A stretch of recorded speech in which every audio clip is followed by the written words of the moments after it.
Hello and welcome everyone, সবাইকে welcome জানাচ্ছি আমাদের আজকের ক্লাসে। হোপফুলি সবাই ভালো আছো। আচ্ছা, ফাইন, সবাই ধীরে ধীরে উপস্থিত হয়ে যাও। ইনভিটেশন আমি একটু দেখে ফেলি। আচ্ছা, এই তো ধীরে ধীরে উপস্থিত হয়ে যাও। ইনভিটেশন আমি একটু দেখে, এই তো ফাইন, বৈরাগী চলে আসছো। Hello everyone. আচ্ছা, তুহিন বিশ্বাস, ওয়ালাইকুম আসসালাম।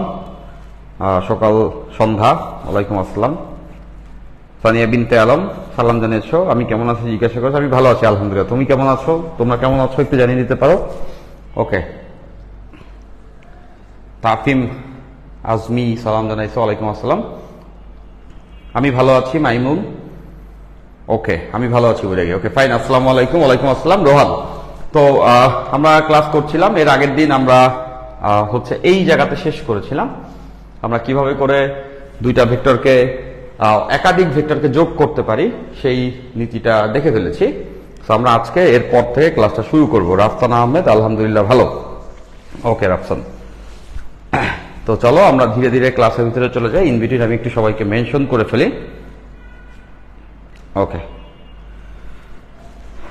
ফাইন, সো আমি আশা রাখছি সবাই যুক্ত হয়ে যাবা। আর তোমাদের কাজ হবে রেগুলারলি ক্লাস করা। রেগুলারলি তোমরা ক্লাস করলে যে কটা ক্লাস আমি তোমাদের এই কোর্সে দিয়েছি, যদি দরকার পড়ে এমন হয় যে ক্লাস হতে হতে ওই কটা ক্লাসে শেষ হইল না, সেই ক্ষেত্রে ডেফিনেটলি আমি ক্লাস বাড়াইতেই থাকবো। ওইটাতে কোনো প্রবলেম নেই, ক্লাস বাড়ানো নিয়ে কোনো ধরনের প্রবলেম নাই। বাট আমাদের মেইন কনসার্ন থাকবে আমরা এভরিডে খুব মনোযোগ সহকারে ক্লাসগুলো করবো, যাতে করে আমরা ক্লাসগুলো ধরতে পারি এবং ক্লাসগুলো আমরা বুঝতে পারি। ওকে আচ্ছা, ওকে রোহান বলছো আলহামদুলিল্লাহ ভালো আছি। ওকে ভেরি গুড, তোমরা সবাই নিশ্চয়ই ভালো আছো। ওয়ালাইকুম আসসালাম ইমন। ওকে, তাহলে চলো আমরা আস্তে আস্তে ক্লাসের দিকে আগায় যাই এবং সবাই ক্লাসে চলে আসছো বলেই আমি বিশ্বাস করি। তো ক্লাসটা এখন শুরু হচ্ছে, তাহলে চলো আর দেরি না করে আমরা ক্লাসের ভিতরে ঢুকি। ওকে আচ্ছা, তো আমরা আগের দিন ভেক্টর কিভাবে যোগ করতে হয় দুইয়ের অধিক, এটা আমরা শিখে ফেলছি। তো আজকে আমরা এরপর থেকে আগাবো। আচ্ছা, তাহলে আজকে আমরা একটা এক্সক্লুসিভ অঙ্ক করেই আসলে এই ক্লাসটি শুরু করব। এই যে একটা সুন্দর একটা অঙ্ক, হ্যাঁ এটা একটা সুন্দর একটা অঙ্ক। এই অঙ্কটা আমাদের বেশ কনসেপ্টের ইনসাইট দিবে। এই অঙ্কটা আমাদের কনসেপ্টের ইনসাইট দিবে। আচ্ছা, সো আমরা এখানে দেখতে পাচ্ছি একটি পিঁপড়া মূল বিন্দু হতে হাঁটা শুরু করে, যথাক্রমে এত বিন্দু, এত বিন্দু এবং এত বিন্দুতে পৌঁছায়। এ এবং বি এর মান নির্ণয় করব। তো আমরা আগের দিন কিন্তু লম্ব উপাংশ উপপাদ্য থেকে এটা শিখেছিলাম। তোমার নিশ্চয়ই সবার মনে আছে, লম্বাংশ উপপাদ্য থেকে আমরা এটা শিখেছিলাম যে দুইয়ের অধিক ভেক্টর কিভাবে যোগ করব। এখানে আমি তোমাদেরকে বলেছিলাম দুইয়ের অধিক ভেক্টর যোগ করতে হলে আমাদের যে জিনিসটা জানতে হয় সেটা হচ্ছে যাদেরকে যোগ করছি, দেখতে পাচ্ছ এ বি সি, এদেরকে যোগ করে যোগফল পাইছি আর।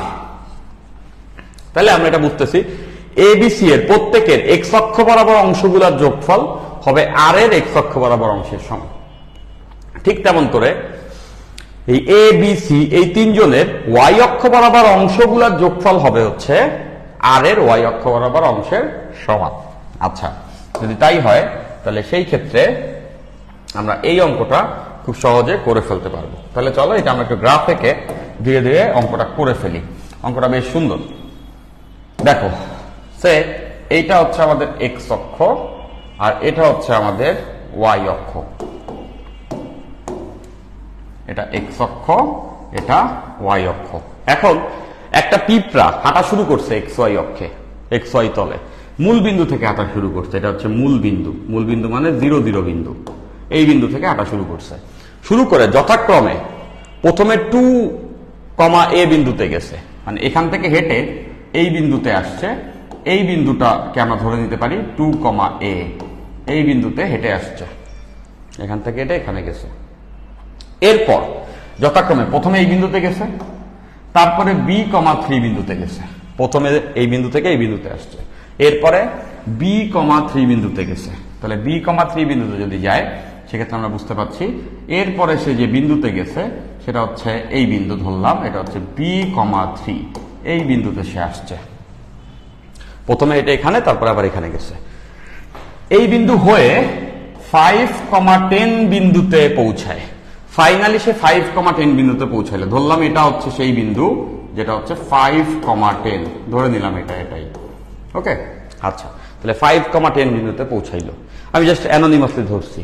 আচ্ছা, তাইলে তোমরা চিন্তা করে দেখো, বহুভুজ বিধি অনুযায়ী, ত্রিভুজের বহুভুজ বিধি অনুযায়ী এরা সবাই একই ক্রমে আছে, ভেক্টর যোগের বহুভুজ বিধি অনুযায়ী, তাহলে এদের লব্ধি হবে বিপরীত ক্রমে এটার সমান, এদের লব্ধি হবে এইটা। নিশ্চয়ই সবাই এটা বুঝতে পারছি।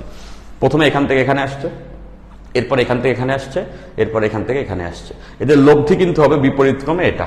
নিশ্চয়ই সবাই এটা জানি, লব্ধি এটা হবে। এখন ধরলাম এটা হচ্ছে একটা ভেক্টর এ, এটা একটা ভেক্টর বি, এটা একটা ভেক্টর সি, তাহলে এই যে ভেক্টরটা এটা হবে এই এ বি সি এর যোগফল। নিশ্চয়ই সবাই বুঝতেছো, এ প্লাস বি প্লাস সি এরা একই ক্রমে আসে, তাহলে বিপরীত ক্রমে আর হবে এই তিনজনের যোগফল। তাহলে আমরা এভাবে লিখতে পারবো A vector plus B vector plus C vector, এদের যোগফলটাই আর ভেক্টর। এবার খেয়াল করো, আমাদের জানা আছে যে এক্স অক্ষ বরাবর, এক্স অ্যাক্সিস বরাবর, এই এক্স অ্যাক্সিস বরাবর এ বি এবং সি এর যে অংশ তাদের যোগফলটা আর এরও এক্স অ্যাক্সিস বরাবর অংশের সমান। এটা তো আমরা লম্ব অংশেই পড়ছি। তাহলে দেখো, এ ভেক্টরের এক্স অ্যাক্সিস বরাবর অংশ কত? 2। এ ভেক্টরের এইটা হচ্ছে এক্স, তাহলে এ ভেক্টরের এক্স বরাবর অংশ 2 প্লাস বি ভেক্টরের, এটা তো বি ভেক্টর, বি ভেক্টরের এক্স অক্ষ বরাবর অংশ কত? B, that means 2 plus B plus, এবার দেখো সি ভেক্টরের এক্স অক্ষ বরাবর অংশ কত? 5, that means 2 plus B plus 5। তাহলে এই তিনটা ভেক্টরের এক্স অক্ষ বরাবর অংশ ইকুয়ালস, আমরা জানি আর এরও এক্স অক্ষ বরাবর অংশের সমান। এই যে আর যে ভেক্টরটা, এই ভেক্টরটারও এক্স অক্ষ বরাবর অংশ কত? 5 না? দেখো 0 থেকে এই বিন্দুতে গেছে, দ্যাট মিনস আর ভেক্টরেরও এক্স অক্ষ বরাবর, এইটাই তো আর ভেক্টর, তার এক্স অক্ষ বরাবর অংশ হচ্ছে 5, দ্যাট মিনস আর এর এক্স অক্ষ বরাবর অংশ 5 এর সমান। এটা পেলাম একটা ইকুয়েশন। ঠিক তেমন করে ওয়াই এর ক্ষেত্রে আমরা লিখতে পারবো, ওয়াই অ্যাক্সিসের ক্ষেত্রে আমরা এটা লিখতে পারবো যে এই তিনটা ভেক্টরের এক্স অক্ষ বরাবর অংশগুলোর যোগফল আর এর এক্স অক্ষ বরাবর অংশের সমান হবে। ওকে, আচ্ছা, তাহলে দেখতে পাচ্ছ যে এই এ ভেক্টরের ওয়াই বরাবর অংশ, এ ভেক্টরের ওয়াই বরাবর অংশ হচ্ছে গিয়া এ, তাহলে লিখলাম এ প্লাস বি ভেক্টরের ওয়াই বরাবর অংশ হচ্ছে 3, that means plus 3 plus C ভেক্টরের ওয়াই বরাবর অংশ 10 প্লাস 10 ইকুয়ালস হবে আর এরও ওয়াই অক্ষ বরাবর অংশ, আর ভেক্টর তো এটার ওয়াই অক্ষ বরাবর অংশ এই 10, দ্যাট মিনস এই 10 এর সমান। তাহলে দেখো এবি বেড়ে গেছে, এখান থেকে নিশ্চয়ই সবাই বুঝতে পারছি। এই সমীকরণকে সলভ করলে এই 5 5 কাটা, তাহলে B equals to -2, B equals -2। ঠিক তেমন করে এখান থেকে যদি আমরা খেয়াল করি, এই 10 10 কেটে যাবে, এ ইকুয়ালস টু -3। তাহলে দেখো আমরা এ বি এর মান বের করতে পারছি। এখানে বলেছে এ বি নির্ণয় করো, তাহলে এটা একটা আনসার, বি এর ভ্যালু -2 আর এ এর ভ্যালু -3, সলভড। আমরা জাস্ট লম্বাংশ উপপাদ্য ইউজ করে আমরা খুব সহজেই বের করে ফেলতে পেরেছি যে এখানে এ বি এর মান কত হবে। এই লম্বাংশ উপপাদ্য ইউজ করে আমরা বের করতে পেরেছি এখানে এ বি এর মানটা কত হবে। সুন্দর অঙ্ক না? এমনিতে প্রথমে মনে হবে কেমনে করবো, অনেক চিন্তা ভাবনা আসবে, বাট লম্বাংশ উপপাদ্য আমরা আগের ক্লাসটা যেখানে শেষ করেছিলাম ওইটাকে যদি কাজে লাগাইতে পারি তাহলে এই অঙ্কটা একদম নিমেষেই দুবদাব সলভড। ওকে, বুঝছি তো?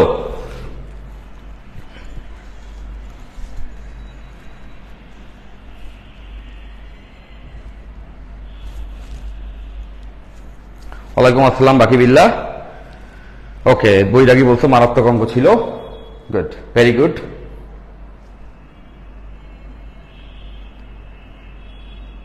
আচ্ছা, আরেকবার বুঝাইলে ভালো হয়, সকাল সন্ধ্যা বলছো এটা বুঝছো। আচ্ছা, আরেকবার আমি বলে দিচ্ছি। তুমি আগের দিন ছিল কি, এটা আমরা দেখেছিলাম আগের দিন ক্লাসে, আমরা এটা দেখেছিলাম যে যখন কতগুলা ভেক্টর নেই, কতগুলা ভেক্টরের যোগফল যদি আর হয় তাহলে প্রত্যেকটা ভেক্টরের এক্স বরাবর অংশগুলোর যে যোগফল হবে সেটা লব্ধির এক্স বরাবর অংশের সমান হবে। ঠিক তেমন করে ওয়াই বরাবর অংশের যোগফলগুলো লব্ধির ওয়াই বরাবর অংশের সমান হবে। তাহলে এখানে এই অঙ্কটা তাই করছি। একটা পিঁপড়া এখান থেকে এখানে এসে এখানে এসে এখানে এসছে, তো এই তিনটা পথে আসছে, মানে লব্ধিটা হবে বহুভুজ বিধি অনুযায়ী এটা। এখন প্রত্যেকের এক্স অক্ষ বরাবর অংশ, এটা 2, এটা বি, এটা 5, এদের যোগফলটা হবে লব্ধির এক্স অক্ষ বরাবর অংশ যেটা 5 এর সমান। এভাবে করে ওয়াই বরাবর করছি, দুইটা থেকে আমরা বের করে নিয়ে আসতে পারছি যে এই ধ্রুবক যে দুইটা দেওয়া আছে ওদের মান কত হবে। ধ্রুবক যে দুটি দেওয়া আছে তাদের মান কত হবে। ওকে, নিশ্চয়ই এবার সবাই বুঝতে পারছো। এর থেকে ভেঙে আর বলা যায় কি? যায় না। ফাইন, তাহলে এটা আমরা বুঝে গেছি। এবার চলো আমরা চলে যাব আরেকটা অঙ্কে। আচ্ছা, এবার যে অঙ্কটা সলভ করব সেটা হচ্ছে এই অঙ্কটা। এই অঙ্কটা খুবই সুন্দর একটা অঙ্ক। আমরা এই কনসেপ্টটা এখন দেখব। আমরা গত ক্লাসে এটা দেখেছিলাম যে একটা ভেক্টরকে কেমনে দুইটা উপাংশে ভাগ করে ফেলতে হয়, একটা ভেক্টরকে কিভাবে দুইটা উপাংশে ভাগ করতে হয়। যেমন আমরা দেখেছি এটা যদি একটা ভেক্টর হয়, সেই ভেক্টরটা ধরলাম এটা আর কে দুইটা লম্ব অংশে আমরা ভাগ করতে পারি, একটা লম্ব অংশ এই দিকে আর একটা লম্ব অংশ এই দিকে। এবং আমরা এটা দেখেছিলাম যদি এই কোণটা থিটা হয় তাহলে এই দিকের যে অংশটা হবে সেটা হবে আর কস থিটা। আমরা এটাও দেখেছি এর লম্ব দিকে অংশটা হবে হচ্ছে আর সাইন থিটা। আমরা দুইটা অংশে এদেরকে ভাগ করতে পারছি। এখন যে ব্যাপারটা আমাদের মাথায় রাখতে হবে সেটা হলো যে দেখতে পাচ্ছ এই আর কস থিটা অংশটা এবং এই আর সাইন থিটা অংশটা এরা পরস্পর কিন্তু লম্ব 90 ডিগ্রিতে আছে, এদেরকে বলা হয় লম্ব উপাংশ। বাট কখনো কি এরকম হতে পারে না?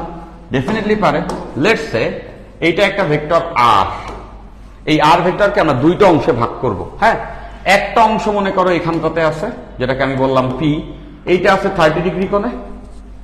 আরেকটা অংশ এই দিকে আছে যেটা হচ্ছে কিউ, এটাকে দুই টুকরা করছি পি এবং কিউ। মানে সোজা কথা বুঝতে পারছো যে আর ভেক্টরটা এই পি ভেক্টরটা প্লাস কিউ ভেক্টরটা যোগফল, মানে আমরা দুইটা টুকরে ভাগ করে ফেলছি। ধরলাম এই কোণটা হচ্ছে গিয়া 40।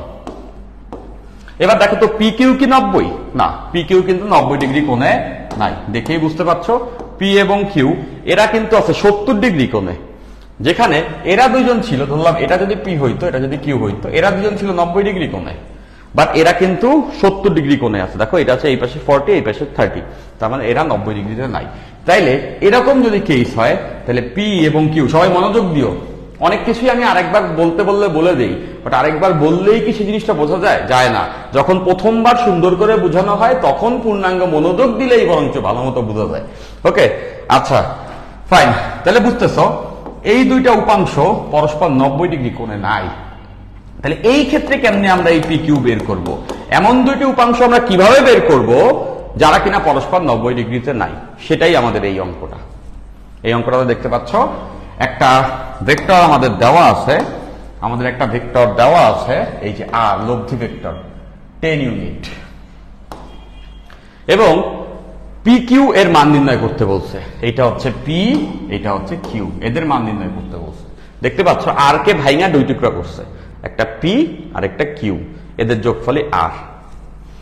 একজন আছে 30 ডিগ্রি কোণে এই পাশে, আর একজন আছে 45 ডিগ্রি কোণে ওই পাশে। তাহলে এদের মাঝের কোণ কত? দেখতেই পাচ্ছ 30 প্লাস 45, 75 ডিগ্রি কোণ, মানে এরা 90 ডিগ্রিতে নাই। তাহলে তো আর এই কস থিটা সাইন থিটা সূত্র ব্যবহার করা যাবে না, এটা লম্বলম্বী যখন ভাগ করি তখন তাই। তাহলে এখন কিভাবে পি প্লাস কিউ বের করা যায় সেটাই আমরা দেখব। এই অঙ্কটা অনেক আগে তোফাজ্জল স্যারের বইয়ে ছিল, এখন আর তোফাজ্জল স্যারের বই কেউ পড়ে না, এই অঙ্কটাও শেখে না, বাট এটা খুব ইম্পর্টেন্ট একটা অ্যাপ্লিকেশন। সো আমরা এখন এই জিনিসটা শিখবো। ওকে, আচ্ছা, সো এইটা বের করার আগে আমরা যেটা জানবো সেটা হচ্ছে ত্রিভুজের সাইন বিধি। ত্রিভুজের সাইন বিধি, ত্রিভুজের সাইন বিধি, ত্রিভুজের সাইন বিধি। আমরা ত্রিভুজের সাইন বিধিটা একটু জেনে নিব। আচ্ছা ফাইন, ত্রিভুজের সাইন বিধিতে যেটা বলা হয়েছে সেটা হচ্ছে যে একটা ত্রিভুজের যে কোনো কোণের সাইন এবং ওই কোণের বিপরীত বাহুর অনুপাত সমান হয়। আমি এটা একটু বলে নিচ্ছি। ত্রিভুজের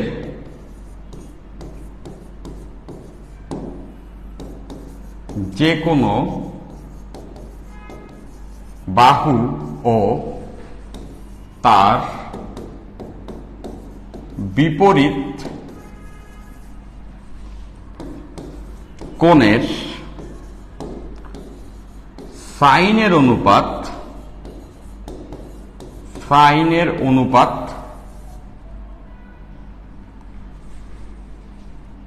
সমান হয় বা ধ্রুবক হয়।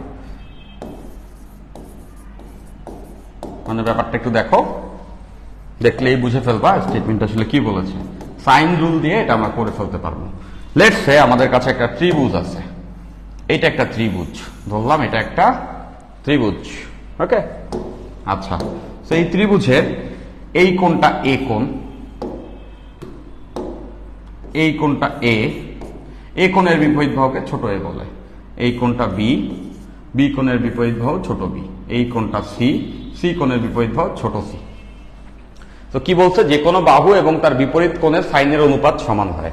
তাইলে আমি যদি এটা ধরি যে এই বাহু এ ডিভাইডেড বাই এই বাহুর বিপরীত কোণ কোনটা এ, তাহলে এইটার যে sine A by sine A equals হবে এই যে বি কোণের বিপরীত, বি বাহুর বিপরীত কোণ B, that means B by sine B equals এই বাহুটা সি এর বিপরীত কোণ হচ্ছে দেখতেই পাচ্ছ sine C, that means C by sine C.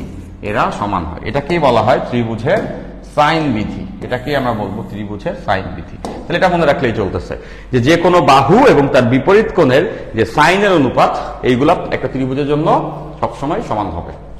এইটা ইউজ করে আমরা এটা সলভ করতে পারি। দেখো এখন এই চিত্রটা আমি আরেকবার রিড্র করে নিচ্ছি। আমরা দেখতে পাচ্ছি এখানে একটা ভেক্টর আছে আর, এখানে একটা ভেক্টর আছে আর, ওকে, এবং আর এর মানও বলা আছে, আর এর মান হচ্ছে 10 একক। এখন দুইটা ভেক্টর, এইটা একটা ভেক্টর, এইটা একটা ভেক্টর যেটা হচ্ছে পি ভেক্টর, এইটা একটা ভেক্টর যেটা হচ্ছে কিউ ভেক্টর। পি আছে 30 ডিগ্রি কোণে আর কিউ আছে 45 ডিগ্রি কোণে। এখন পি কিউ এর মান বের করতে হবে। Quite common sense. চিন্তা করে দেখো যে আমরা চাইলে একটা ভেক্টরকে, একটা তলের উপর একটা ভেক্টর আছে, এটাকে চাইলে কিন্তু আমরা তল বরাবর সরাই লিখতে পারি। মান এবং দিক সমান রেখে ভেক্টরটাকে আমরা তল বরাবর সরাইতে পারি। তাহলে এই যে ভেক্টরটা আছে কিউ, এই কিউ ভেক্টরটাকে আমি এই বিন্দুতে নিয়ে আসলাম। দেখো এরকম হবে, ইজন্ট ইট? দেখেই বুঝতে পারছো এই কিউকে মান দিক সমান রেখে, একটু ডিসপ্রপোর্শনাল আছে, দেখতে পাচ্ছ এটা হচ্ছে কিউ। সেই কিউটাকে আমি এখানে রিপ্লেস করছি, কিউটাকে আমরা এইখানটাতে রিপ্লেস করলাম, এই যে এখানটাতে, এই যে কিউ। তাহলে আমরা চাইলেই কিন্তু কিউকে এখানে নিয়ে আসতে পারি। তাহলে এটা যদি নিয়ে আসি, তাহলে এটা সবাই বোঝা উচিত যে এই কোণটা যদি 45 হয়, তাহলে এই কোণটা কি একান্তর, দুইটা সমান্তরাল বাহু, একটা কমন ছেদক, তাহলে এটাও 45 ডিগ্রি। এখন চিন্তা করে দেখো, এইটা 30 ডিগ্রি, এইটা 45 ডিগ্রি, তাহলে এই কোণটা কত হবে? 180 থেকে এই দুজনের যোগফল বিয়োগ করলে ত্রিভুজের অপোজিট কোণ পাওয়া যাবে। এটা যদি 75 হইতো, 180 থেকে বিয়োগ করলে এটা হয়তো 105 ডিগ্রি, এটা হয়তো 105 ডিগ্রি। নিশ্চয়ই সবাই এটা বুঝতে পারছো। তাইলে আমরা দেখতে পাচ্ছি এই ত্রিভুজে কিন্তু তিনটা ভেক্টরই সজ্জিত হয়ে গেছে। যেমন দেখো এই বরাবর আছে আর, এই বরাবর আছে পি, আর এই বরাবর আছে কিউ।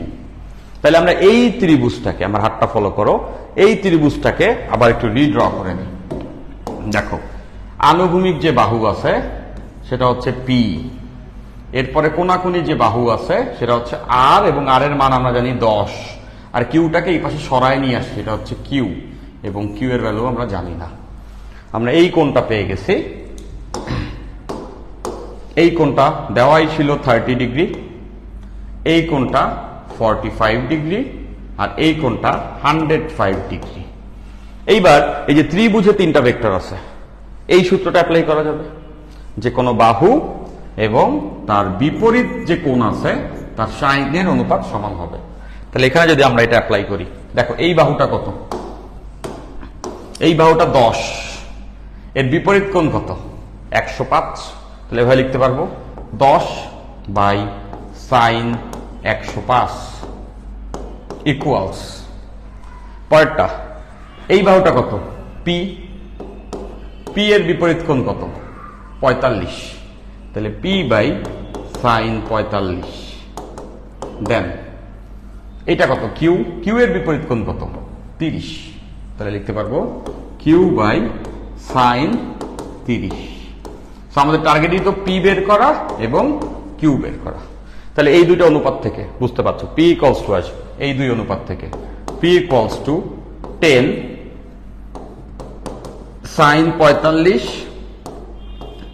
By sine 105।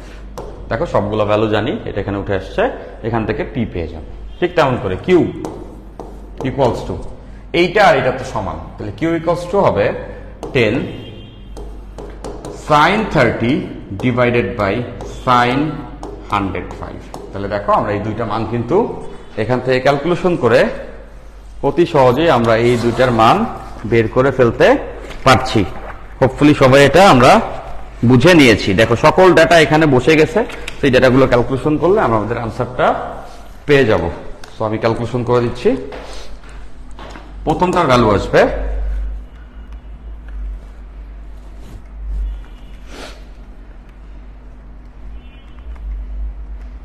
আচ্ছা এইটা ক্যালকুলেশন করলে এইটার ভ্যালু আসে 7.32 ইউনিট, 7.32 ইউনিট।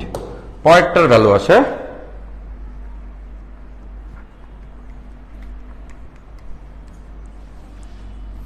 এটার ভ্যালু আসবে 5.176 ইউনিট। নিশ্চয়ই সবাই এটা আমরা বুঝে ফেলেছি, এটা হচ্ছে আনসার। তার মানে আমরা দুটা ভেক্টরকে লম্বালম্বি ভাগ করতে পারবো, পাশাপাশি দুইটা ভেক্টরকে যদি নির্দিষ্ট কোণের অনুপাতে ভাগ করতে হয় সেটাও কিন্তু আমরা করতে পারবো। নিশ্চয়ই সবাই এটা বুঝতে পেরেছি। ক্লিয়ার? সবাই বুঝতে পারলে রেসপন্স করতে হবে। হ্যাঁ ফাইন, এই যে বৈরাগী অলরেডি আনসার করছো।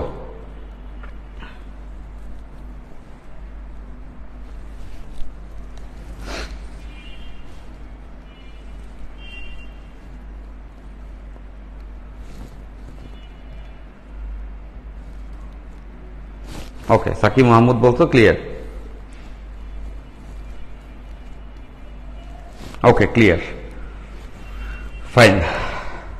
আমির মোর্শেদ, মাইমুম ইসলাম, সকাল সন্ধ্যা সবাই বলতো ক্লিয়ার। ক্লিয়ার ভাই, আপনি যেভাবে বোঝান না, বোঝার কথা না, আপনি যেইভাবেই বোঝান না বোঝার কথা না, এটা বলতো বাকিবিল্লাহ। ও ভেরি গুড।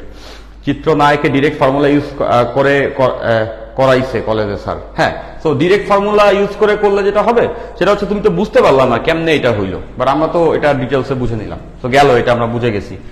এবার আসো আমরা এবার আরেকটু আগাই।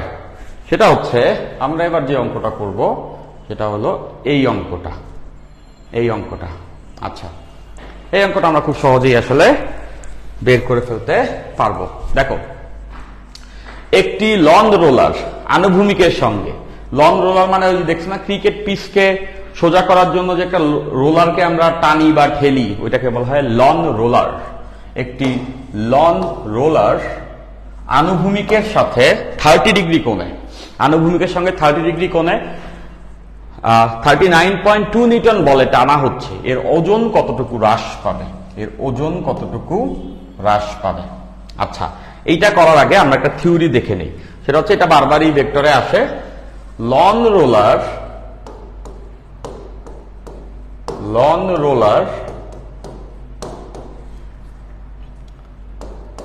ঠেলা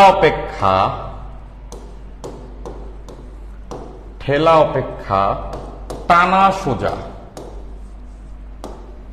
এই কথাটা প্রমাণ করতে হবে। একটা লন রোলারকে ঠেলার থেকে টানা সোজা, এই জিনিসটা আমাদের মাঝে মধ্যেই খ নাম্বারে চলে আসে। সো আমরা এটা একটু দেখে নিই। দেখো,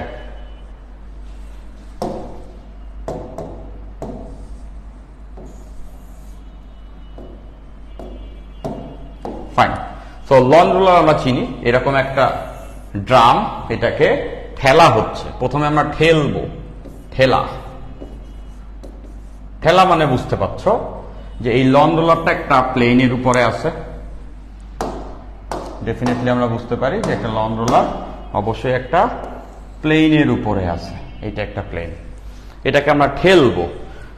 ঠেলবো বলতে আমরা এই দিকে একটা বল দিব, তো এইটা হচ্ছে সেই বল দেওয়ার দিকটা, এই দিক বরাবর আমরা একটা বল দিব। দেখো এই দিক বরাবর একটা বল দিলাম, এটা হচ্ছে এফ বল।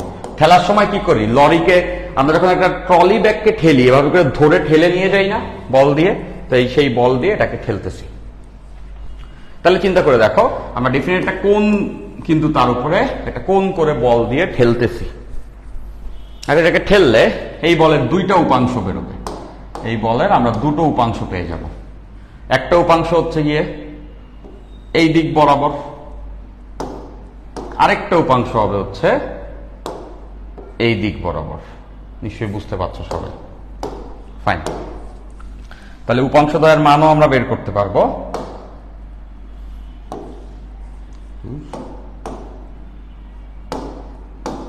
দেখো একটা উপাংশ আনুভূমিক বরাবর, আরেকটা উপাংশ হচ্ছে গিয়ে এই দিক বরাবর, একদম উলম্ব বরাবর নিচের দিকে।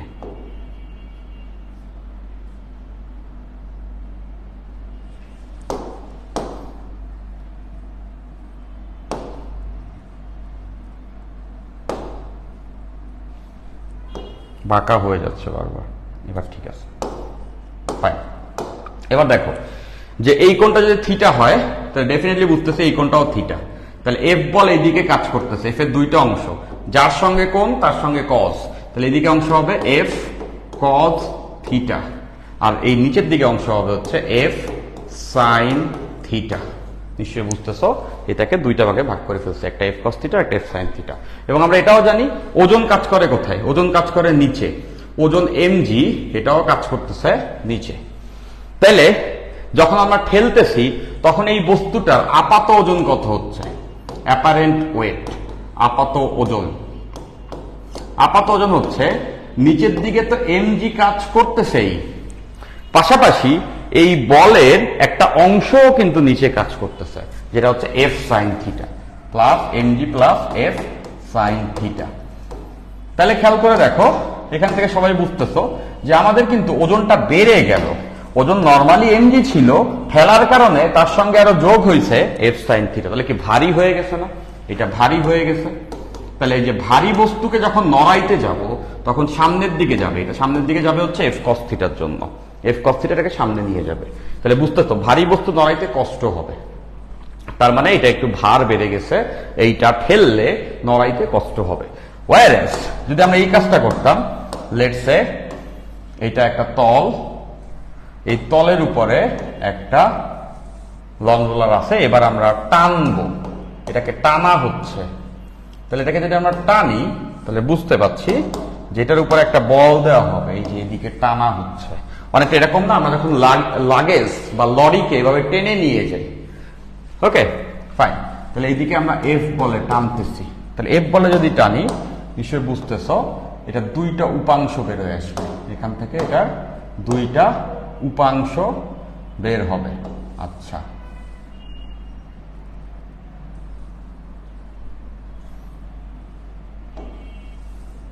ওকে, এখান থেকে আমরা দুইটা উপাংশ বের করে নিয়ে আসতে পারবো।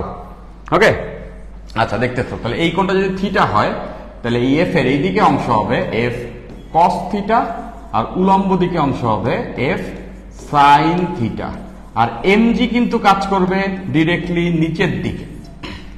এখন এভাবে টানা হলে এই এফ কস থিটা বলটা এই লং রোলারটাকে সামনে নিয়ে যাবে, আর এই এফ সাইন থিটা যে বলটা উপরে কাজ করতেছে এটা কিন্তু ওজনের বিপরীতে কাজ করতেছে, দ্যাটস ওয়াই কিছুটা ওজন কমে যাবে। তাহলে এটার আপাত ওজন কত হবে, এইটার আপাত ওজন,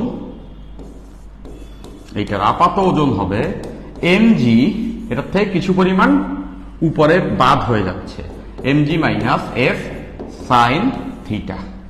তাহলে এবার দুই ক্ষেত্র দেখেই কিন্তু তোমরা এটা বুঝতে পারছো, দুই ক্ষেত্র দেখেই আমরা এটা বুঝতে পারছই যে এই দুই ক্ষেত্র দেখেই আমরা বুঝতে পারছি যেখানে হচ্ছে mg plus F sine theta, আর এখানে হচ্ছে mg minus F sine theta. তাহলে এখানে কি হালকা হয়ে যাচ্ছে, বস্তুটার ওজন কমে যাচ্ছে, তাহলে কোনটা সোজা? হালকা বস্তু সরানো সোজা, তার মানে টানা সোজা, টানা সহজ। তো এটাই আমরা এখানে দেখাইছি যে একটা লং রোলার ঠেলা অপেক্ষা টানা সহজ। ঠেললে ওজনটা বেড়ে যাচ্ছে সাইন থিটা, আর টানলে ওজনটা কমে যাচ্ছে সাইন থিটা। তাহলে এটা সবাই নিশ্চয়ই বুঝছো, হালকা বস্তুকে ঠেলা সোজা হবে। তাহলে এখানে এই কনসেপ্টের উপরে এটা মাঝে মাঝে আসে, কিন্তু খ নাম্বারে দেখাও যে লং রোলার টানা সোজা নাকি ঠেলা সোজা। আনসার হবে ঠেলা সোজা, কারণটা এভাবে করে ব্যাখ্যা দিব আমরা। আচ্ছা, এবার এখানে দেখো কোথায় সেই অঙ্ক, এই যে সেই অঙ্ক, এই অঙ্ক। এখানে যেটা বলছে একটি লং রোলার আনুভূমিকের সঙ্গে, একটা লং রোলার আনুভূমিকের সঙ্গে 30 ডিগ্রি কোণে 39.2 নিউটন বলে টানা হচ্ছে, এর ওজন কতটুকু হ্রাস পাবে? আমরা একটু আগেই দেখছি টানা হলে ওজন হ্রাস পায়। কতটুকু হ্রাস পায়? এফ সাইন থিটা এতটুকু হ্রাস পায়। নিশ্চয়ই সবাই বুঝতে পারছো, এতটুকু না কমছে? তাহলে এইটুকু হ্রাস পায়।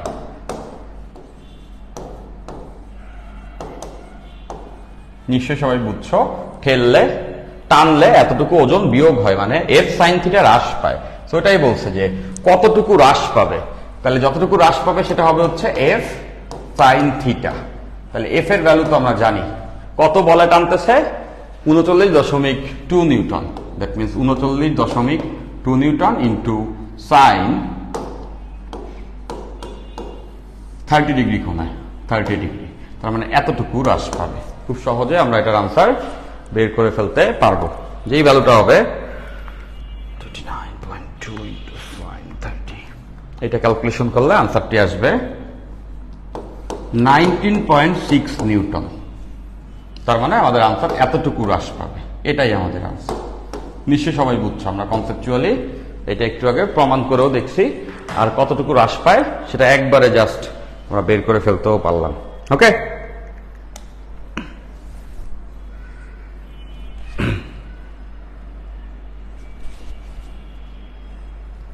গুড। এই যে সকাল সন্ধ্যা আনসার করছো।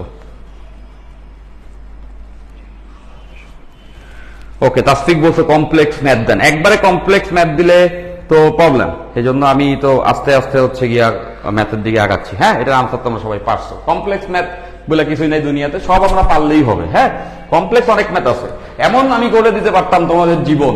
প্রথম দিনেই এমন কমপ্লেক্স অঙ্ক দিতাম, যে কমপ্লেক্স অঙ্ক চাইতেছো সেই আর পরের দিন ক্লাসে আসতো না, ভয় পেয়ে যে ভাই কি হইলো নেই।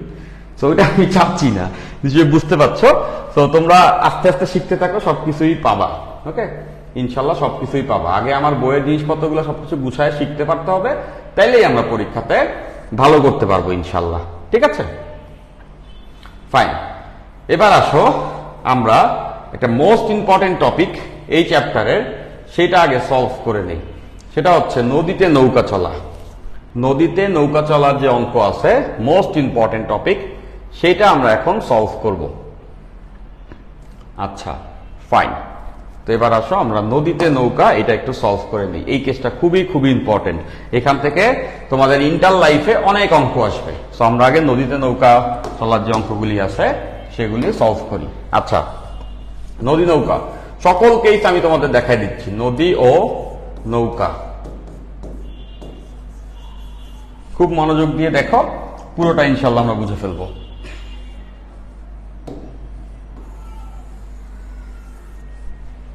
আচ্ছা, সো প্রথমে এইগুলাকে আমরা সূত্র বানায় ফেলবো। নদী নৌকা সকল অঙ্ক আমরা দেখি আনসার করতে পারবো।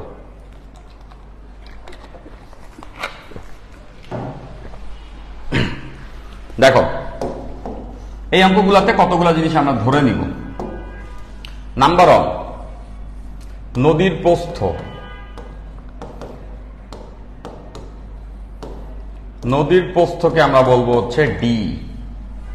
নদীর প্রস্থ হচ্ছে ডি। নৌকার বেগ, নৌকার বেগকে আমরা বলবো ভি। নৌকাতে একটা বেগে চলবে। তারপর স্রোতের বেগ, স্রোতের বেগকে আমরা বলবো ইউ। ওকে, নদীর প্রস্থ, নৌকার বেগ, স্রোতের বেগ, এই তিনটা জিনিস আমাদের দেওয়া আছে, আমরা ধরে দিব। প্রত্যেকটা অঙ্কে আমাদের এই ডেটাগুলো লাগে, তাই। আচ্ছা, সো এখন নদী নানা রকম ভাবে পাড়ি দেওয়া যেতে পারে। লেটস সে এইটা একটা নদী, আমরা নদীটাকে এখানেই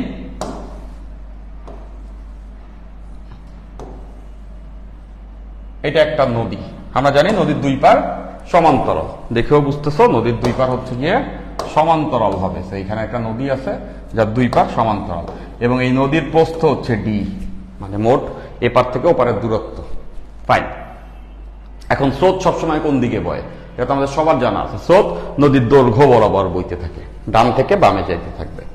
তাহলে যে কোনো একটা বিন্দুতে, লেটস সে আমি ধরলাম এই বিন্দুতে একটা নৌকা আছে, এখন স্রোত কিন্তু যাবে এই বরাবর, এই বরাবর। তাহলে স্রোতের বেগের দিকটা আমরা ডিফাইন করতে পারি, স্রোত এই দিকে যাবে। তাহলে এটা হচ্ছে স্রোতের বেগ ইউ, সবসময় ডান থেকে বামে প্রবাহিত হচ্ছে নদীর দৈর্ঘ্য বরাবর। এখন নৌকার যে মাঝি আছে তার নানা রকম টার্গেট থাকতে পারে। তো প্রথম যে কেসটা হবে সেটা আমরা মনে রাখবো। প্রথম কেসটা হচ্ছে সোজাসুজি বা ন্যূনতম দূরত্বে নদী পাড়ি, সোজাসুজি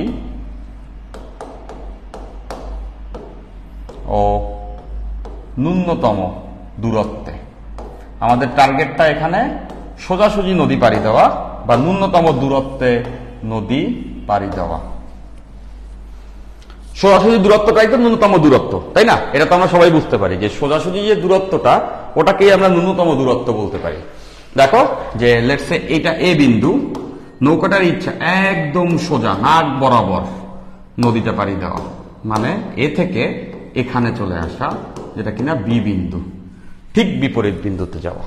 সে আমি এখানে আসি সোজা তোমাদের দিকে, এইভাবে নৌকাটা যেতে চাই। তাই এখন চিন্তা করে দেখো এখানে অন্তরায়টা কি। এখানে প্রতিবন্ধকতাটা হচ্ছে স্রোতের বেগ ইউ। কোনো কিছু যদি আমি এখানে ফেলে দিতাম, স্রোতটা কিন্তু তার বেগে এটাকে ঠেলে নিয়ে যাইতো এইদিকে, তার বেগে এইদিকে ঠেলে নিয়ে যাইত। কোনো একটা নৌকাকে এখানে ফেলে দিলে সেই নৌকাকে স্রোত ঠেলে এই বরাবর নিয়ে যাইত। নিশ্চয়ই সবাই বুঝতে পারছো? ফাইন।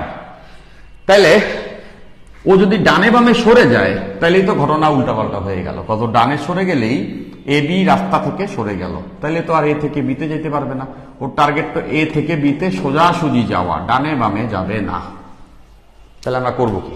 দেখো আমরা যে কাজটা করব সেটা হচ্ছে ডেফিনেটলি যেহেতু স্রোত ওদিকে ঠেলে নিয়ে যায়, দ্যাটস ওয়াই নৌকাটাকে একটু এই দিকে চালনা করব।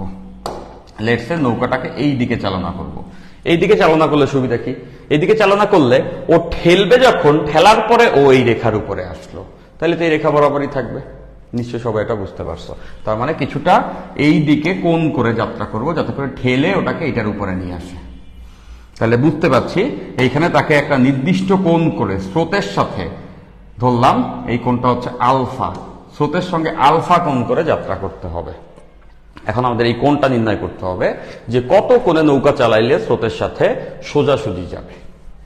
সোজাসুজি যাবে মানে এটাও কিন্তু তোমরা বুঝতে পারছো, সোজাসুজি যাওয়া মানে এদের লব্ধিটা থাকবে এই বরাবর। সোজাসুজি যাওয়া মানে এদের লব্ধিটা থাকবে এই বরাবর।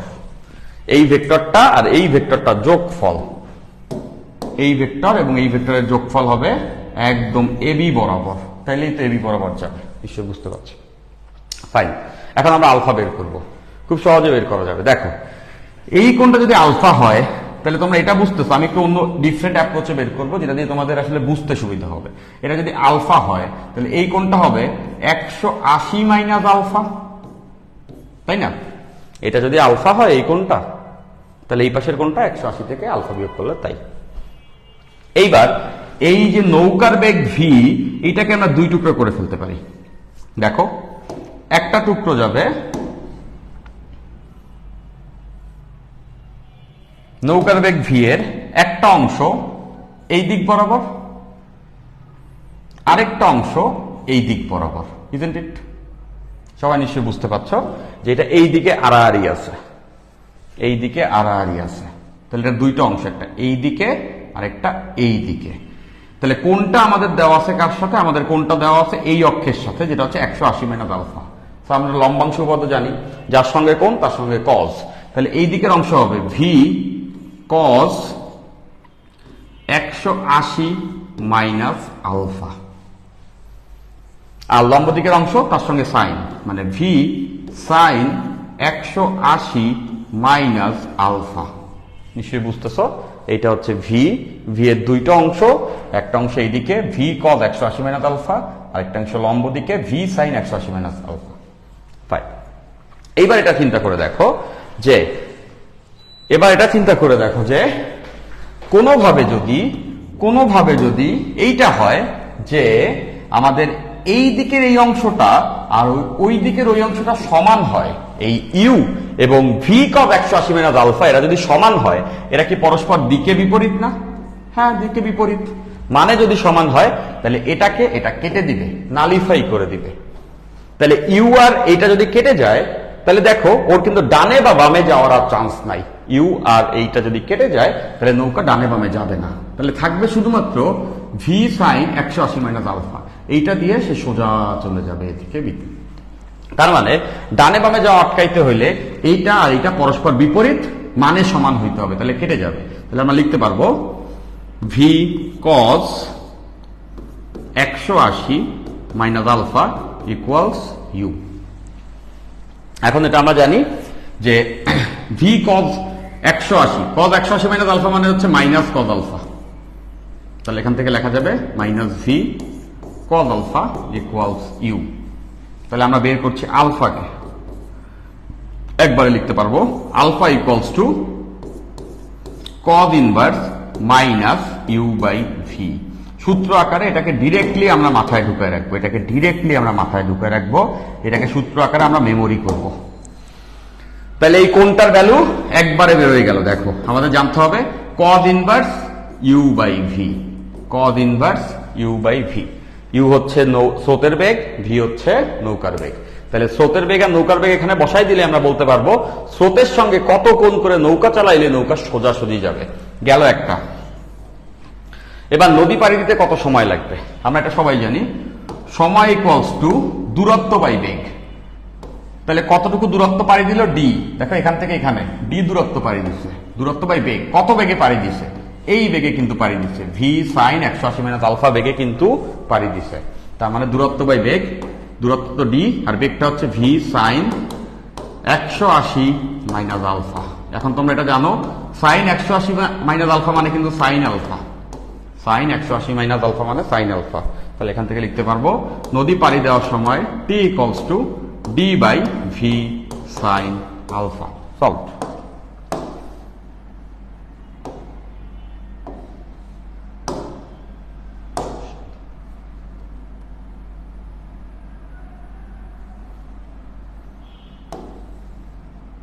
এটা হচ্ছে এত। তাহলে আমরা এটা সবাই বুঝে ফেলছি। আমাদের কি কি জানতে হবে? আলফার ভ্যালু জানতে হবে। আলফার ভ্যালু বের করা, যদি বলে যে স্রোতের বেগ নৌকার বেগ দেওয়া আছে, বললো কত কোণে যাত্রা করলে সরাসরি যাবে, cos inverse minus U by V, directly এটা লিখে দিব। কতটুকু সময় লাগবে নদী পাড়ি দিতে, নদীর প্রস্থ divided by V sine alpha. এই আলফার ভ্যালু এখান থেকে বেরোবে, ওইটা এখানে বসাবো, ভিও দেওয়া থাকবে, ডিও দেওয়া থাকবে। সলভ। তাহলে ন্যূনতম দূরত্বে বা সোজাসুজি নদী পাড়ি দিতে হলে আমাদের সূত্রগুলো কি হবে, হোপফুলি সবাই এটা বুঝে ফেলছি। ক্লিয়ার? বুঝছি? আচ্ছা, বইটা কি বলছো এই পদ্ধতিতে প্রথম দেখলাম। হ্যাঁ, এইভাবে দেখলে ইনসাইট পাওয়া যায়, এভাবেই আমরা করব।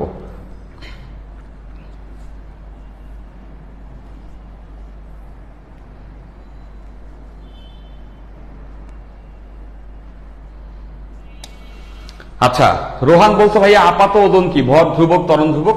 তো এটা নিউটনীয় বলবিদ্যা তোমাদেরকে ব্যাখ্যা দিতে পারবো, এই ক্লাসে এখন এখানে না যাই। ওজনের সংজ্ঞা তোমরা সবাই জানো এমজি না, ওজন মানেই এমজি না। ওজনের সংজ্ঞাটাই আমাদের আসলে জানা নাই, আমরা ওজনটাই ঠিক মতো বুঝি না। তো এই জিনিসটা আমি তোমাদের নিউটনীয় বলবিদ্যা যখন পড়বো তখন নিউটনের থার্ড লতে জিনিসটা তোমাদেরকে বুঝাবো। রোহান, তোমার ওই কনসেপ্টে ঝামেলা আছে। ওকে, ক্লিয়ার? এটা সবাই বুঝছো? Clear, very good. এই কেসটা আমরা সবাই বুঝে ফেলছি। ফাইন। সো এখান থেকে একটা অঙ্ক আসতে পারে, জাস্ট একটা অঙ্ক আমরা মুখে মুখেই করে ফেলতে, আমরা অঙ্ক করবো অনেকগুলি। তার আগে আমি একটু বলে দিচ্ছি। লেটসে বলা আছে নদীর প্রস্থ 2 কিলোমিটার, স্রোতের বেগ ইউ হচ্ছে স্রোত, আমরা জানি ইউ কে আমরা বলি স্রোতের বেগ। স্রোতের বেগ স্রোতের বেগ ইউ ইকুয়ালস টু বলা আছে 2 কিলোমিটার পার আওয়ার। তারপর নৌকার বেগ, নৌকার বেগ ভি ইকুয়ালস টু হচ্ছে গিয়ে 4 কিলোমিটার পার আওয়ার। হ্যাঁ, এইগুলো দেওয়া আছে। এখন আমাদেরকে বলেছে কতগুলো ডেটা বের করতে। নাম্বার 1, সোজাসুজি নদী পাড়ি দিতে, সোজাসুজি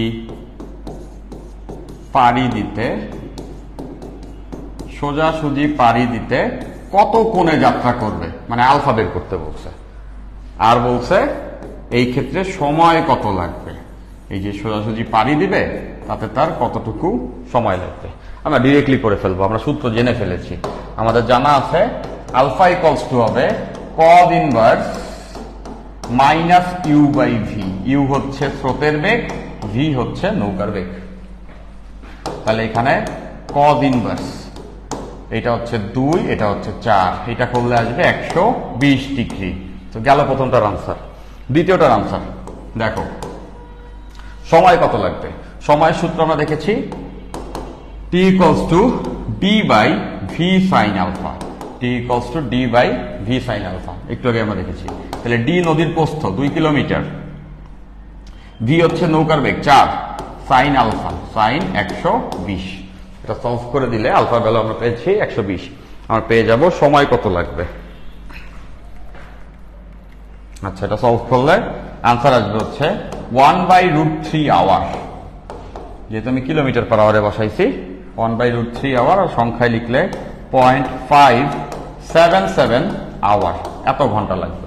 সেকেন্ডে নিলে এইটাকে 1 ঘন্টায় 3600 সেকেন্ড, ওটা দ্বারা গুণ করলে আসবে 2078.46 সেকেন্ড। নিশ্চয়ই সবাই বুঝতে পারছো, অ্যাজ সিম্পল অ্যাজ দ্যাট। আমরা থিওরি আকারে জিনিসপত্র মনে রাখবো, অঙ্ক আসলে ধুপধাপ ডেটা বসাবো আর অঙ্ক সলভ হয়ে যাবে। ফাইন, গেল এটা। এরপরের কেস, এরপরের যে কেসটা আমরা দেখবো সেটা হচ্ছে ন্যূনতম সময়ে নদী পাড়ি। ন্যূনতম সময়ে নদী পাড়ি, ন্যূনতম সময় নদী পাড়ি মানে বুঝতেছো, দ্রুততম সময় নদী পাড়ি দিব। আমরা তাড়াতাড়ি যাইতে চাই, আমরা ঠিক অপোজিটে যাইতে হবে এমন না, তাড়াতাড়ি যেতে চাই।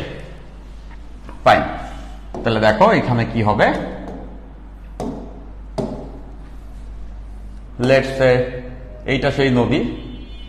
আচ্ছা, নদীতে পরে যাই। আমরা এটা দেখছি নদী পাড়ি দেওয়ার সময় t equals to d by v sin alpha, এটা থিওরি থেকেই করে ফেলা যায়। d by v sin alpha, নদী পাড়ি দিতে সময় সবসময় এটা থাকে, যেটা হচ্ছে d by v sin alpha। কথা আমরা বুঝতেছি যে নদী যখন পাড়ি দেয়, পাড়ি দেওয়া মানে কি d দূরত্ব অতিক্রম করা। আর d দূরত্ব যখন অতিক্রম করে তখন v যে বেগেই থাকে, এটা v ধরলাম আলফা কোণে আছে, এই d দূরত্ব অতিক্রম করতে যে অংশটা লাগে সেটা কোন অংশ বলতো, v sin alpha। কথা আমরা জানি v এর দুইটা অংশ, একটা v cos alpha আর একটা v sin alpha। এখন cos alpha অংশ তো নদীর পার বরাবর, এটা তো পাড়ি দিতে মানে নদীর ওই পারে যাইতে হেল্প করে না, এটা জাস্ট এই দৈর্ঘ্য বরাবর নিয়ে যায়। তাহলে নদীর এই যে d দূরত্ব, এটা পাড়ি দিতে হেল্প করে v sin alpha। তার মানে বুঝতেছো, দূরত্ব আর ওটা পাড়ি দিতে যে বেগটা হেল্প করে, দূরত্ব বাই বেগ মানে সময়, এটা নদী পাড়ি দেওয়ার সময়, সব সময়। আচ্ছা, এবার আমরা কি চাই, আমরা চাই ন্যূনতম সময়, এই টাইমটাকে মিনিমাম করতে চাই, তাহলে এটা তো বুঝতে পারছো যে d বাই ভি এরা তো ধ্রুবক, d বাই ভি পুরো অংশটা ধ্রুবক, নদীর প্রস্থ নৌকার বেগ ধ্রুবক। তাইলে এটা তো কোয়াইট কমন সেন্স যে এই সাইন আলফার ভ্যালু যত বাড়বে t এর ভ্যালু তত কমবে, কারণ এটা ভাগ আকারে আছে, ভাগ করলে t কমবে। তাহলে আমরা এটা লিখতে পারি, আমরা যদি t এর মিনিমাম মান চাই তাইলে ডেফিনেটলি সাইন আলফার ম্যাক্সিমাম ভ্যালু বসাবো, এটা সর্বোচ্চ ভ্যালু বসাইলে t এর ভ্যালু সর্বনিম্ন আসবে।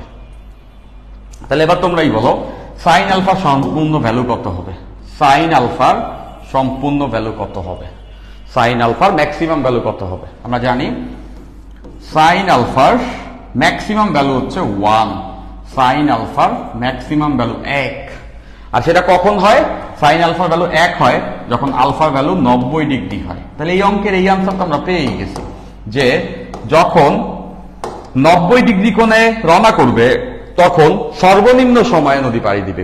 90 ডিগ্রি হলে সাইন আলফা ভ্যালু ম্যাক্সিমাম হবে, সাইন আলফা ভ্যালু ম্যাক্সিমাম হলে টি এর ভ্যালু মিনিমাম হবে। সিম্পল। আচ্ছা ফাইন। এরপর দেখো তাহলে সেই মানটা কত? Sine alpha maximum value 1, that means T minimum equals to হবে D by v, cause sine আলফার ভ্যালু 1, ওই 1 যদি বসাই তাহলেই তো মিনিমাম সময় আসবে। তাহলে দেখো আমরা মিনিমাম সময়টাও পেয়ে গেছি। মিনিমাম সময়টা হচ্ছে ডি বাই ভি। আর কত কোণে রওনা করতে হবে সেটা হচ্ছে 90 ডিগ্রি। তাহলে এই অঙ্ক যদি আসে সর্বনিম্ন সময়ে নদী পাড়ি দিতে হলে কত কোণে যাত্রা করতে হবে, আমাদের আনসার ডিরেক্টলি হবে 90 ডিগ্রি। এরপর সেই ক্ষেত্রে নদী পাড়ি দিতে সর্বনিম্ন সময়টা কত এটা যদি জিজ্ঞাসা করে তাহলে নদীর প্রস্থকে নৌকার বেগ দ্বারা ভাগ করে দিব, তাহলেই পেয়ে যাব সেই সর্বনিম্ন সময়টা হচ্ছে ডি বাই ভি। বুঝছি সবাই?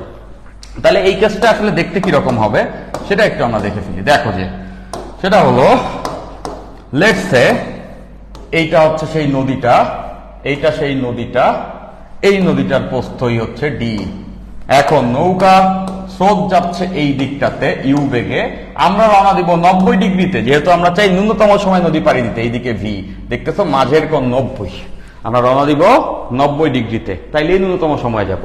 তাহলে এই দিকে যদি রওনা দেই তাহলে কমন সেন্স কি বলে? কমন সেন্স এটা বলে না যে স্রোত এই দিকে, রওনা দিছে এই দিকে, নৌকা যাবে কোন দিকে? এদের কোনাকুনি বরাবর, নৌকা যাবে এই দিক বরাবর। নিশ্চয়ই সবাই বুঝতে পারছো, স্রোত এই দিকে, নৌকা চলতেছে এই দিকে 90 ডিগ্রিতে, তাহলে নৌকাটা যাবে বেসিক্যালি এই দিক বরাবর।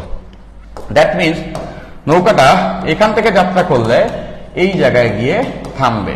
তাহলে নৌকা কিন্তু কিছু পরিমাণ পাশে সরে যাবে, এটাকে বলা হয় পার্শ্ব সরণ। নৌকাটা ন্যূনতম সময় যাবে বটে, বাট কিছু পরিমাণ তীর বরাবর পাশে সরে গেছে, এটাকে আমরা বলছি পার্শ্ব সরণ। এটাকে আমরা বলছি হচ্ছে পার্শ্ব সরণ, মানে নৌকার একটা পার্শ্ব সরণ এক্স পাবো আমরা। এখন এই পার্শ্ব সরণ এক্স এর ভ্যালুটা বের করতে হবে। এইটা অনেক সময় চাবে এই কেসটাতে। এক্স বের করা কোয়াইট সিম্পল। দেখো এই যে পাশের দিকে যে এক্স সরছে, এটা সরার জন্য দায়ী বেগ কোনটা? ইউ। কারণ দেখো ভি তো পুরোপুরি লম্ব হবে, ও তো আর পাশে সরায় নাই, ও তো লম্বালম্বি নিয়ে গেছে। তার মানে এই দিকে সরার জন্য দায়ী বেগ স্রোতের বেগ। তাহলে সরণ ইকুয়ালস টু বেগ ইন্টু সময়। আমরা নিশ্চয়ই বুঝতে পারছি এই এক্স সরেছে, এদিকে সরেছে এই দিকের বেগটার জন্য, স্রোতের জন্য। আর এই সময়টা কিন্তু মিনিমাম সময়টা, আর মিনিমাম সময়টা আমরা বের করে ফেলছি। মিনিমাম সময়টা হচ্ছে ডি বাই ভি। তাহলে এখানে বসাবো ডি বাই ভি। তাহলে পেয়ে যাব পার্শ্ব সরণ x equals to U by V into D. পার্শ্ব সরণ x equals to U by V into D. এই যে ইউ, এই যে ভি। তাহলে এখান থেকে আমরা অনায়াসে বের করে ফেলতে পারবো পার্শ্ব সরণ। স্রোতের বেগকে নৌকার বেগ দ্বারা ভাগ করে নদীর প্রস্থ দ্বারা গুণ করলেই পার্শ্ব সরণ বের করা যাবে। ডেফিনেটলি এই কাজ করলে পার্শ্ব সরণ আমরা বের করে ফেলতে পারবো। তাহলে এবার আসো এখান থেকে একটা অঙ্ক করে ফেলি। এভাবে বলা আছে, এভাবে বলা আছে প্রস্থ 2 কিলোমিটার নদীর,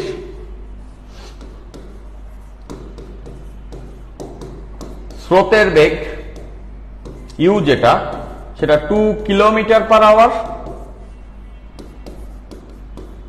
নৌকার বেগ ভি যেটা সেটা 4 কিলোমিটার পার আওয়ার। এখন আমাদের যে কোশ্চেনটা করেছে সেটা হচ্ছে প্রথম কোশ্চেন,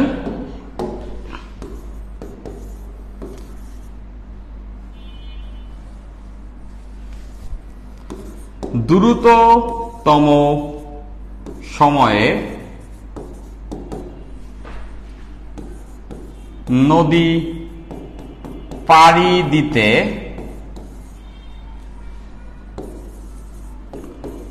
কত কোণে যাত্রা করবে? এটা প্রথম কোশ্চেন। দ্বিতীয় কোশ্চেন, সময় কত লাগবে, সময় কতটুকু লাগবে? তৃতীয় কোশ্চেন, পার্শ্ব সরণ কত? পার্শ্ব সরণ বলতে এইভাবেও বলতে পারে যে তীর বরাবর নৌকাটি কতটুকু সরে গিয়ে উঠবে সেটা। এই তিনটা ইনফরমেশন আমাদেরকে বের করতে হবে, আমরা একদম ডিরেক্টলি আনসার করতে পারবো। দেখো প্রথমটা, নদী পাড়ি দিতে কত কোণে যাত্রা করতে হবে আমরা জানি, এটার আনসার মুখস্থ। এটার আনসার হচ্ছে 90 ডিগ্রি কোণে, গেল একটা। দ্বিতীয় কোশ্চেন, সময়টা কত? হ্যাঁ, সময়টাও আমরা বের করতে শিখেছি। ন্যূনতম সময়ে নদী পাড়ি দেওয়ার ক্ষেত্রে T minimum equals to D by v, একটু আগেই আমরা এখানে প্রমাণ করেছি ডি বাই ভি। তাহলে ডি বাই ভি যদি হয়, ডি নদীর প্রস্থ যেটা 2 কিলোমিটার বলা আছে, ভি বলা আছে 4 কিলোমিটার পার আওয়ার, তার মানে বুঝতেছো এখান থেকে হাফ আওয়ার আসবে, আধা ঘন্টা বা 30 মিনিট গেল। এটা 500 সরণ কত হবে? 500 সরণ x equals to U by V into D, আজকেই দেখছি। আর ইউ এর ভ্যালু আমরা জানি, ইউ এর ভ্যালু হচ্ছে 2, ভি এর ভ্যালু 4, ডি এর ভ্যালু 2, কাটাকাটি করলে আসবে 1 কিলোমিটার। 1 kilometre solved. তাহলে আমরা তিনটাই দ্রুত সলভ করে ফেলতে পারছি। ক্লিয়ার?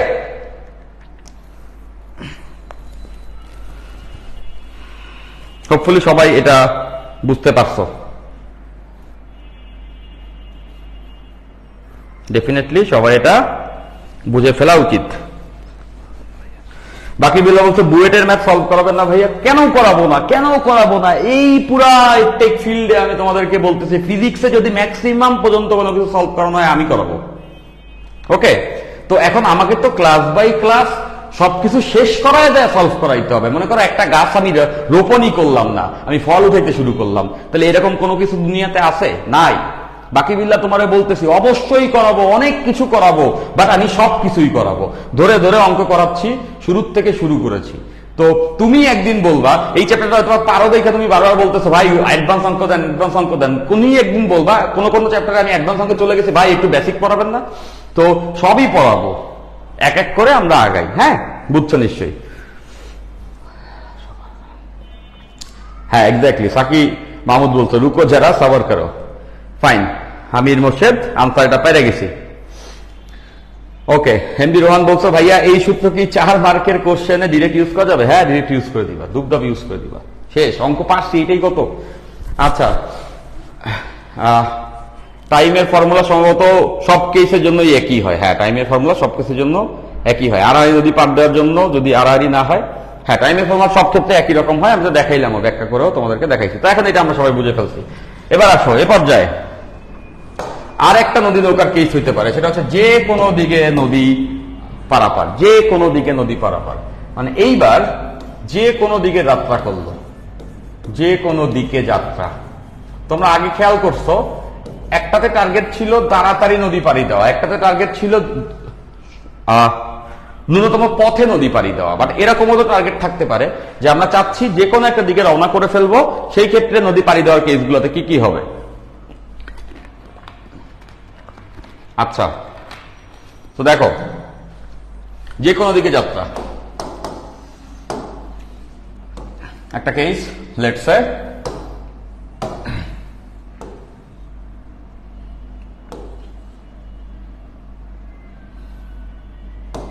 দেখতে পাচ্ছ যে এটা একটা নদী, এই নদীর প্রস্থ ডি হচ্ছে ডি, এই নদীর প্রস্থ সিম্পলি ডি।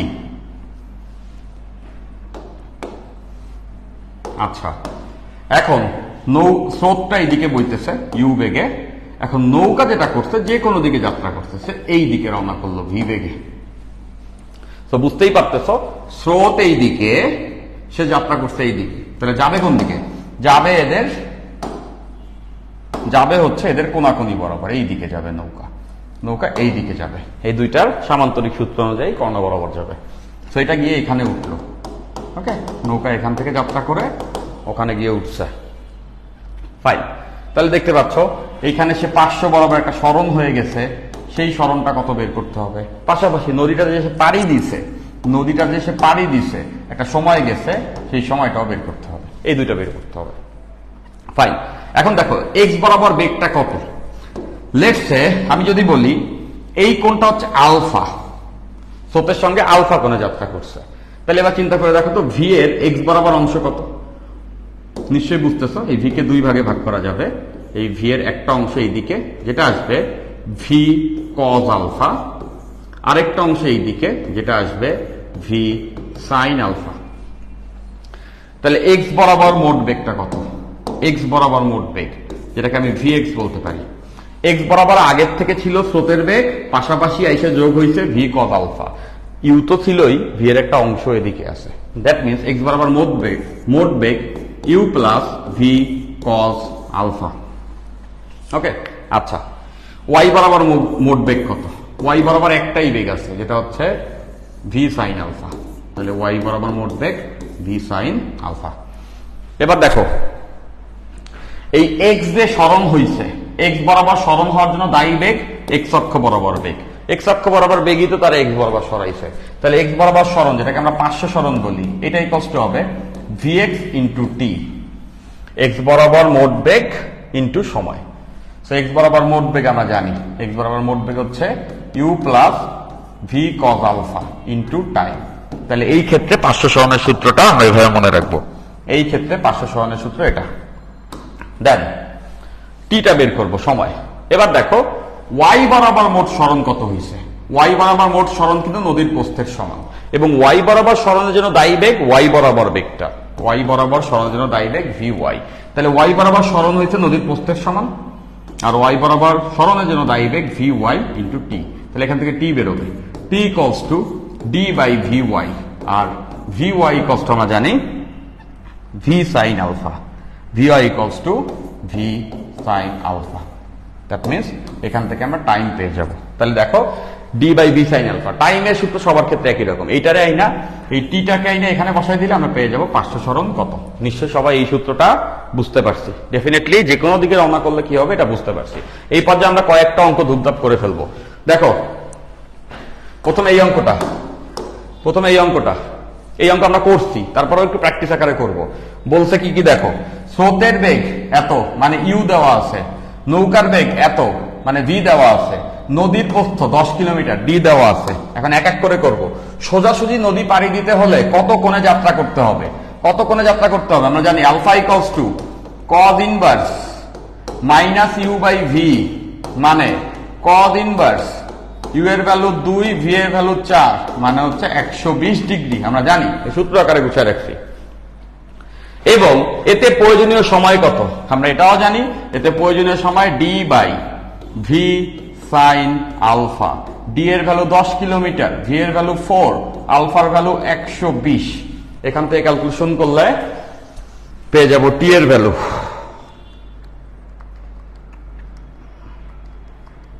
আচ্ছা, এটা সলভ করলে আমাদের ভ্যালুটা আসবে হচ্ছে 2.886 আওয়ার।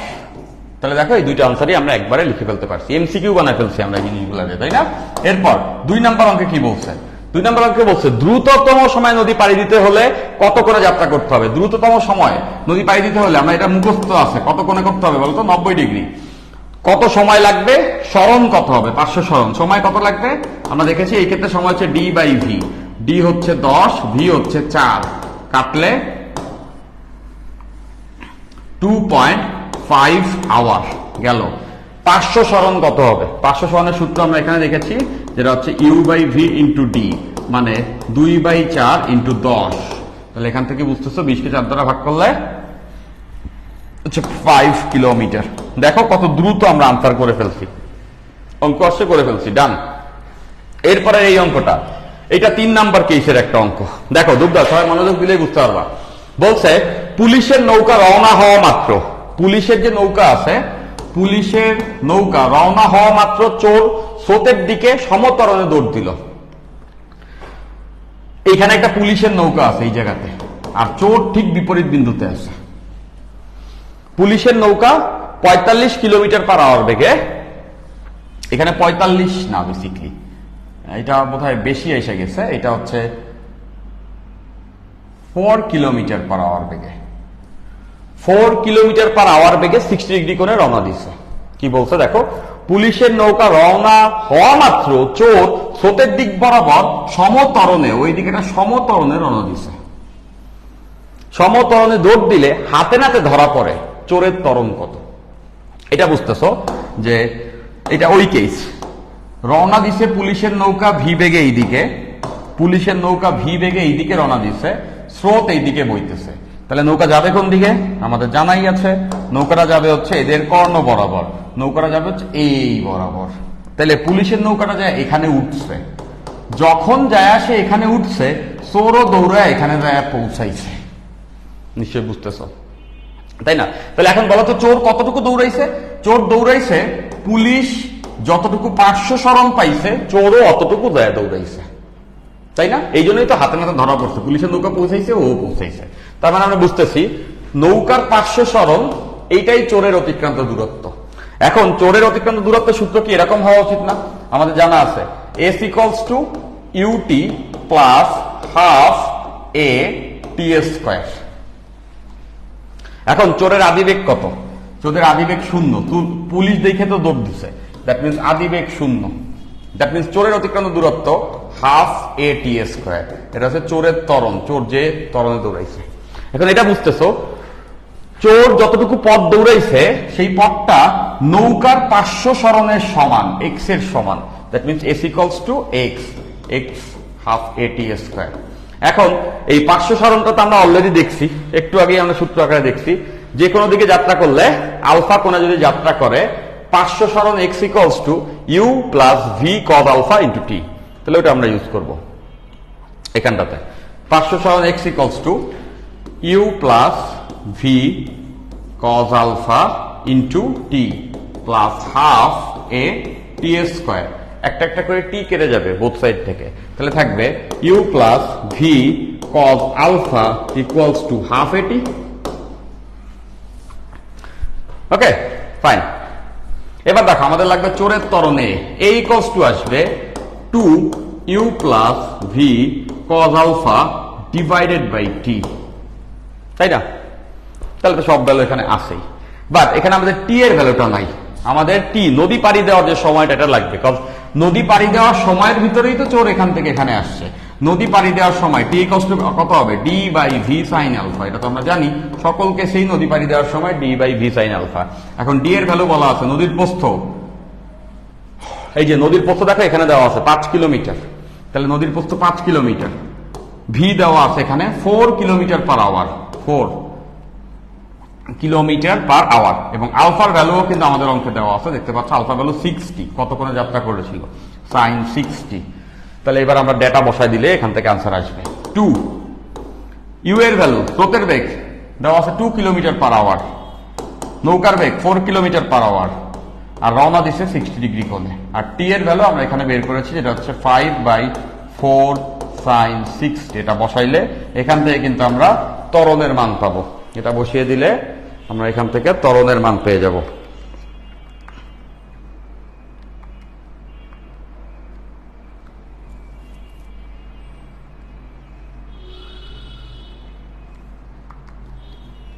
এটা বসাইলে আমাদের এখান থেকে যে আনসারটা আসবে সেটা আসবে 5.54। আমরা যেহেতু কিলোমিটার পার আওয়ারে বসাইছি, তাহলে এটার এককটা আসবে কিলোমিটার পার আওয়ার স্কয়ার। নিশ্চয়ই বুঝতেছো, ত্বরণের একক সময় পার সেকেন্ডের স্কয়ার যেটা থাকে, মিটার পার সেকেন্ড স্কয়ার। তো আমরা কিলোমিটার আওয়ারে বসাইছি, দ্যাটস ওয়াই এটা আসছে। সলভড। সবাই নিশ্চয়ই এটা বুঝতে পারছো, এই কনসেপ্টের অঙ্ক এর আগে অ্যাডমিশন টেস্টে ইঞ্জিনিয়ারিং এ আসছে। ক্লিয়ার? Is it clear? সবাই কি বুঝেছি? তাই সমীকরণটা আবার বুঝান। ইউরালের সমীকরণটা, ইউরাল কোনটা?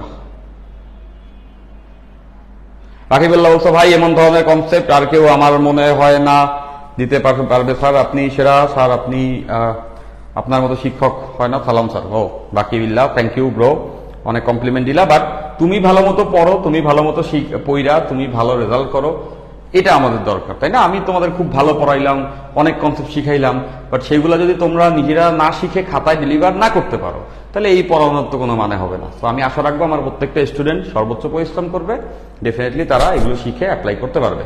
ফাইন। তাসফিক রহমান বলছো ইয়েস ভাই, ইকুয়াল ইকুয়েশনটা আচ্ছা দেখাচ্ছি ফয়সাল, ক্রিস্টাল ক্লিয়ার। ইকুয়ালের ইকুয়েশনটা দেখাই দিচ্ছি আমি। ইসলাম বলছো ভেরি নাইস, ওকে ফাইন।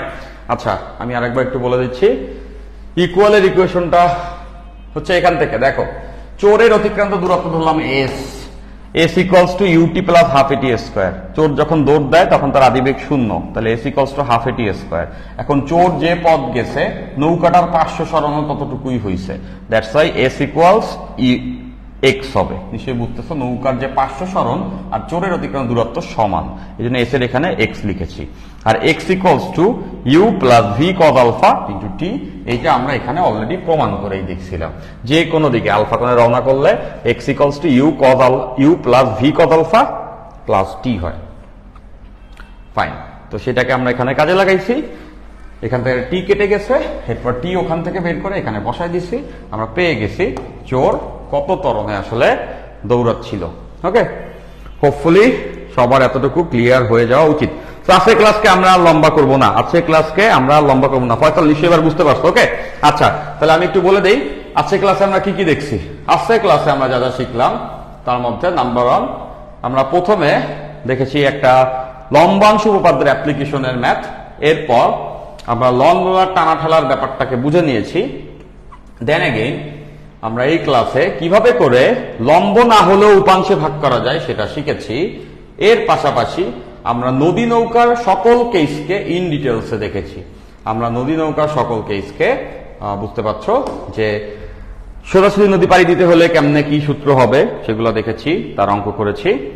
ন্যূনতম সময়ে নদী পাড়ি দিতে হলে কি কি সূত্র হবে সেটা দেখেছি, তার অঙ্ক করেছি।